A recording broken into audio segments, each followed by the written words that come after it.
Coucou tout le monde et bienvenue dans cette nouvelle vidéo.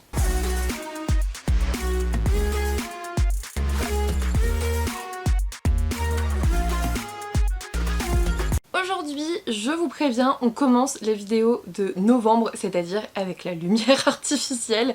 Il pleut de fou.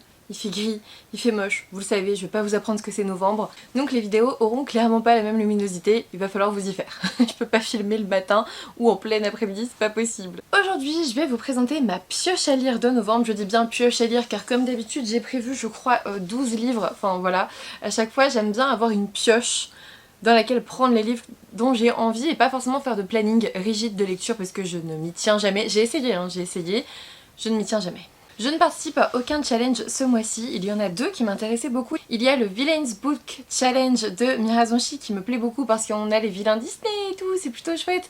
Mais je me suis aperçue en faisant ma palle que j'allais pas forcément lire cela, donc autant être honnête avec vous et faire une pioche à lire de novembre pour de vrai et que je vais réellement essayer de lire.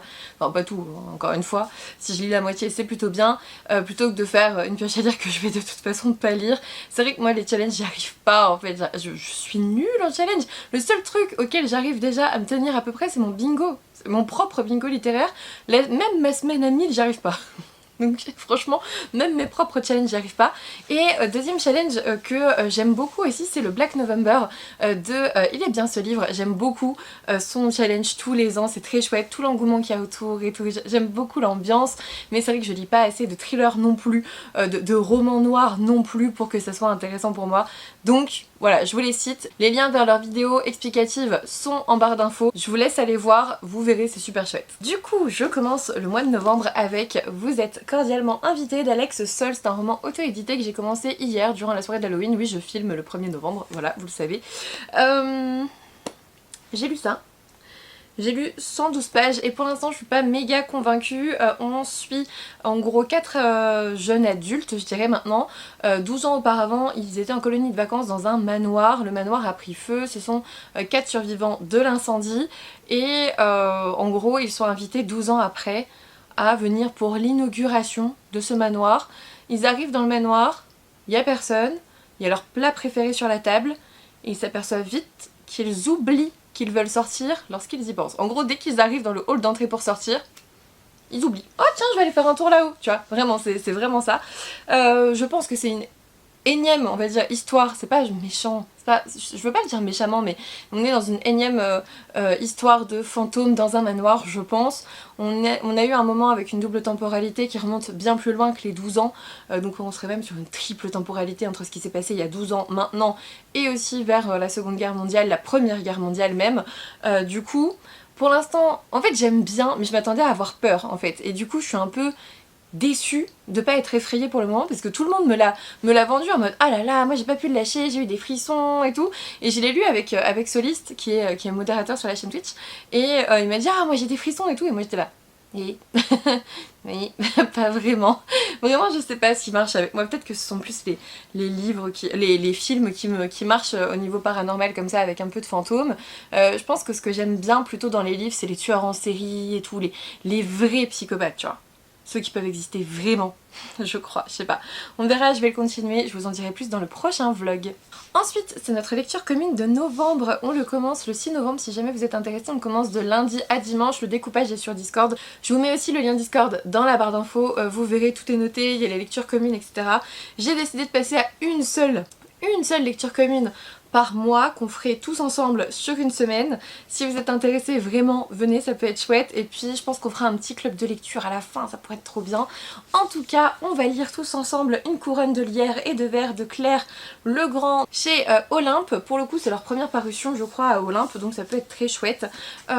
Si on a choisi celui-ci, alors si j'ai choisi celui-ci, c'est parce qu'en fait je vous fais un sondage toutes les fins de mois on va dire, enfin ce que je vais faire, c'est ce que j'ai fait à partir de fin octobre, par rapport à 4 livre que j'ai très envie de lire pour le mois prochain. Et en gros, vous votez sur Discord, donc là encore, il faut venir sur Discord, voilà, tout simplement. Dans cette histoire, on vous dit Gemma Ashbourne a tout pour être heureuse. Fille d'une famille élue par les dieux pour hériter de leur pouvoir, elle occupe son temps à organiser bals et réceptions grandioses, pour tromper sa solitude. Sa sœur Mara a été envoyée servir l'ordre de la rose et combat désormais la magie dangereuse qui s'échappe de la brume. Sa mère a disparu des années plus tôt, laissant derrière elle une maison endeuillée. Son père et sa sœur Farine, je sais pas, passent leur journée à établir des plans secrets pour détruire la mystérieuse famille basque. L'image de la jeune femme frivole et séduisante que Gemma s'est construite n'est qu'une façade pour supporter la terrible douleur qui l'accompagne partout. Car si sa famille possède la magie des dieux, elle-même y est allergique au point que sa proximité suffit à déclencher en elle des crises insupportables. Je trouve ça trop intéressant, j'ai trop hâte. C'est une première parution, donc on verra comme ça si Olympe me plaît, en fait, tout simplement avec cette première parution. Ensuite, j'ai bien sûr mis La maison aux ailes déployées d'Olivia Wildenstein chez Corrigan. Là aussi, il y a une lecture commune qui est prévue, mais pas sur mon Discord, sur le Discord de chez Corrigan. Et je pense que je vais y participer, même si c'est un peu compromis pour moi, parce qu'en fait, je crois que ça commence pile au milieu de celle que j'organise. Bon, on fera comme on peut. Oh, un arc-en-ciel! Il a plus de fou et je vois un arc-en-ciel là-bas. Désolée. Du coup, dans cette histoire, on est avec Fallon qui est mi-fée, mi-humaine et qui vit une existence misérable en travaillant dans une taverne pour subvenir aux besoins de sa famille. La jeune femme est détestée par l'élite des fae au sang pur, à l'exception de Dante, le prince de Luce, dont elle est amoureuse depuis qu'ils ont échangé un baiser. Mais cet amour entre une moins que rien et un prince est impossible, jusqu'au jour où un oracle prédit à Fallon un avenir dont elle n'aurait jamais osé rêver. Elle pourrait bien devenir reine à condition qu'elle libère une créature ailée aux immenses pouvoirs.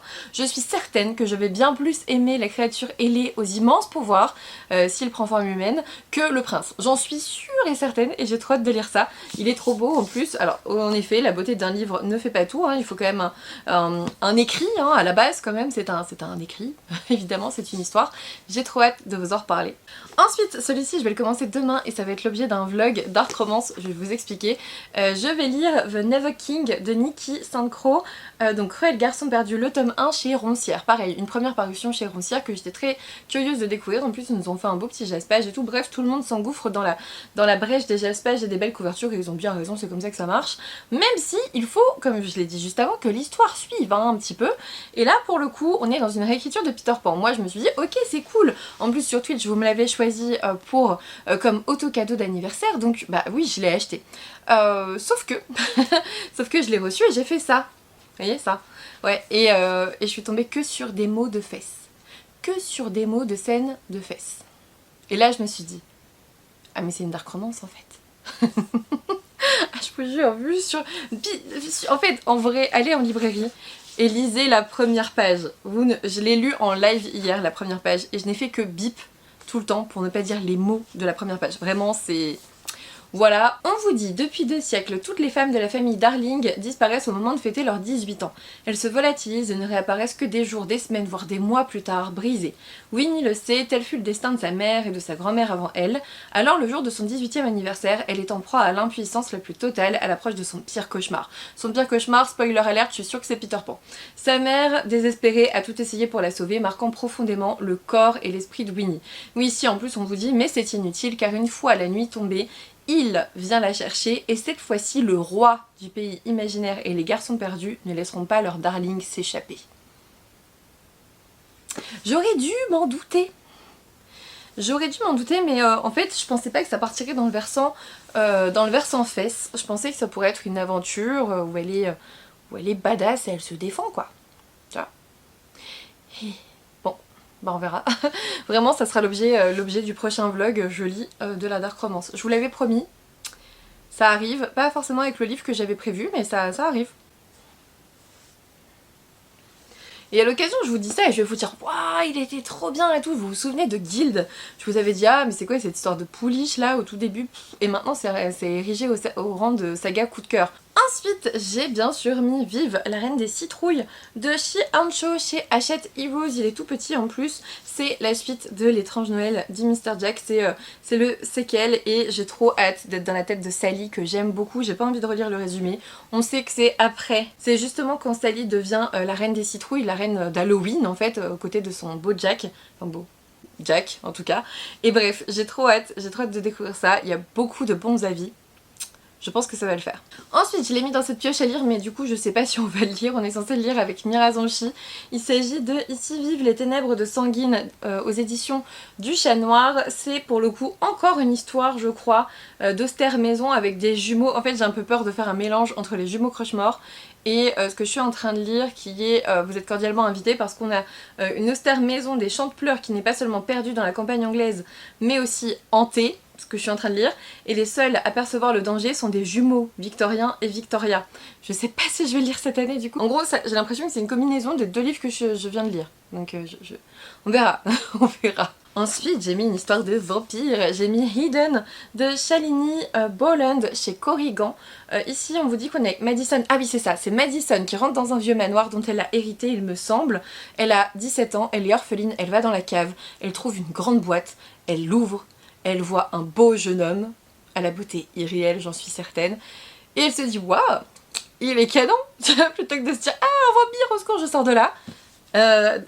On vous dit, lorsqu'il demande de l'aide, elle est incapable de résister. La jeune mortelle vient de s'engager dans un jeu terriblement dangereux. En fait, on vous dit bien, elle se retrouve face à un homme particulièrement attirant. Un peu trop. Personnellement, je vois un homme le plus beau du monde dans un cercueil dans ma cave. Je me casse. Vraiment, je reste pas là. Vraiment, je reste pas là. Je me dis, il va prendre tout mon sang, ce mec.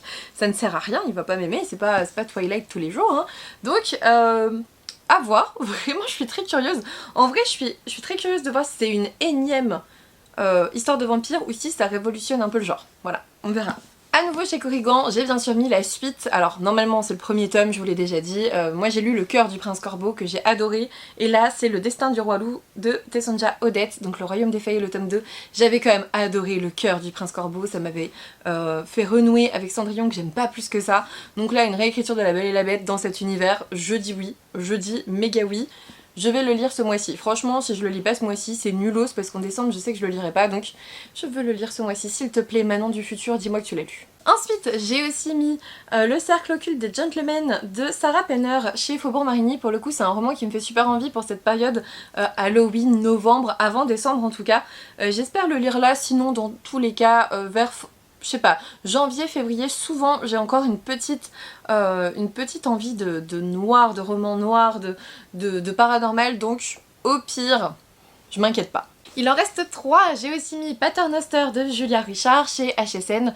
Pareil, je l'ai repoussé encore et encore et encore, je l'ai depuis sa sortie, mais pour moi, mai 2023, c'était pas la saison pour moi pour Paternoster, alors que tout le monde me dit ah mais si, ça se passe un peu en été et tout. Moi je sais pas, les romans gothiques, j'aime bien les lire là actuellement, donc... il faudrait que je le lise. 247 pages, vraiment, je vais le dévorer en 2 jours. Allez, on y va. Avant-dernier livre, j'ai aussi mis Anatomie Love Story de Dana Schwartz chez Albert Michel. Là aussi, clairement, un roman qui me fait penser un peu à octobre-novembre. On vous dit qu'on est à Édimbourg en 1817 et on est avec Hazel qui n'a qu'un rêve, devenir chirurgienne. Mais cette passion n'est pas du coup de sa noble famille et en fait elle va rencontrer Jack qui déterre des cadavres et qui va lui fournir des cadavres pour s'entraîner, je pense. Voilà, enfin pour étudier. C'est glauque, mais j'aime beaucoup. J'aime beaucoup le résumé, j'ai hâte. Et enfin, dernier livre officiel de cette pioche à lire, il s'agit de Cache-Cache Mortel de Kirsten White chez De Sexus. Je vous avoue que j'ai bien dit officiel parce que je compte peut-être faire fin novembre, 1 semaine, 7 jours, 7 romances de Noël pour vous donner mon avis sur des romances de Noël avant décembre parce que sinon ça n'a plus vraiment d'intérêt si je vous le poste le jour de Noël, vous n'en aurez plus rien à faire, vous n'irez plus de romances de Noël donc... je pense que je vais lire aussi des romances de Noël fin novembre pour déjà me mettre dans l'ambiance quand je ferai le sapin. Moi je fais toujours le sapin fin novembre, surtout que le premier week-end de décembre c'est Montreuil. Donc clairement c'est soit je le fais fin novembre, soit je le fais mi-décembre, ça sera fin novembre évidemment. J'ai mis celui-ci aussi parce que c'est un respect de chez De Sexus que j'ai pas encore lu, en plus il est pas long. Il fait 266 pages et plus le temps passe, moins j'ai envie de le lire parce que il a pas des retours méga fous. Donc je vous l'annonce, je vais me sacrifier pour la cause. Je vais le lire et je vous donnerai mon avis. Voilà. On verra si je pense différemment des autres. Je suis pas sûre. Je suis pas sûre, mais j'espère quand même l'aimer. En fait, j'espère, je désespère même de l'aimer. J'aimerais beaucoup l'apprécier. Voilà, je vais partir avec une confiance. Voilà. c'est important. Donc voilà, je vous montre pas non plus les romances que j'ai prévu de lire peut-être pour la fin novembre. Ça sera l'objet d'une vidéo entière pour le coup, un jour de vlog défi challenge 7 jours 7 livres. On va dire ça, j'y arriverai jamais. Il y aura forcément de la triche, c'est sûr. C'est sûr. Bon, vous me connaissez de toute façon, voilà. En tout cas, c'est terminé pour cette pioche à lire officielle de novembre. N'hésitez pas à me dire ce que vous avez prévu de lire. Est-ce que vous lisez toujours en novembre des romans un peu sombres, un peu noirs, un peu ou de la fantaisie, ou plutôt vous commencez à aller doucement vers les lectures doudou pour aller vers Noël tranquillement? N'hésitez pas à me dire tout ça en commentaire, ça m'intéresse carrément si vous avez des lectures saisonnières ou pas du tout. Vous pouvez aussi me dire ça. N'hésitez pas à me laisser du coup un petit commentaire, un petit pouce bleu, à vous abonner si ça n'est toujours pas fait. Et puis moi je vous dis à bientôt pour une nouvelle vidéo.